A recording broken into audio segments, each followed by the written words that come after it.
در پہ نبی بھی مقتدی بنتے نظر آتے ہیں، اس در پہ میرا نبی سب نبیوں کا امام بنتا نظر آتا ہے۔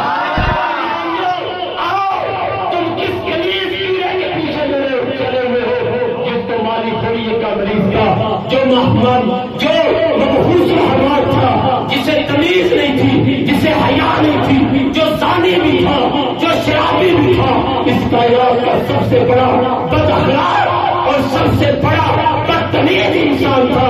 آؤ تمہیں اس پیغمبر کے در کا پتہ دیتا ہو جس کے اخلاق اتنے اعلیٰ ہیں کہ خالق قسم اٹھا کے کہتا ہے انک لعلی خلق عظیم۔ کس کے پیچھے چلے ہوئے ہو، کس کے پیچھے چلے ہوئے ہو؟ جس کے اپنوں نے اسے پڑھ کر، جس کے اپنوں نے اس کی کتابیں پڑھ کر اس پر ایک مرتبہ نہیں کروڑوں مرتبہ لعنت بھیجی ہے۔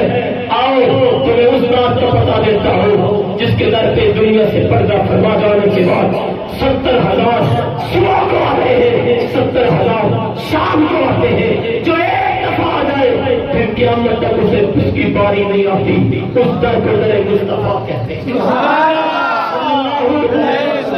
صلی اللہ علیہ میرے معزز سامعین، آج کی عبادت میں ایک اہم عبادت جو بات کئی بار آپ حضرات سے عرض کیا، صدقہ فطر جسے فطرانہ کہتے ہیں، اس کا نماز عید سے پہلے ادا کرنا ضروری ہے۔ نماز عید سے پہلے ادا کرنا کیا ہے بھائی؟ جن احباب نے دے دیا تو دے دیا۔ حافظ زین کدھر ہے؟ باہر بیٹھا ہوا بھائی، جس آدمی نے ابھی تک فطرانہ نہیں دیا 2-4 انتظار کر لیتے ہیں، ابھی تکبیرت نماز کا طریقہ بھی بتائیں گے۔ جس نے فطرانہ جمع نہیں کروایا حافظ کو نہیں کروایا، ہمت فرما لے۔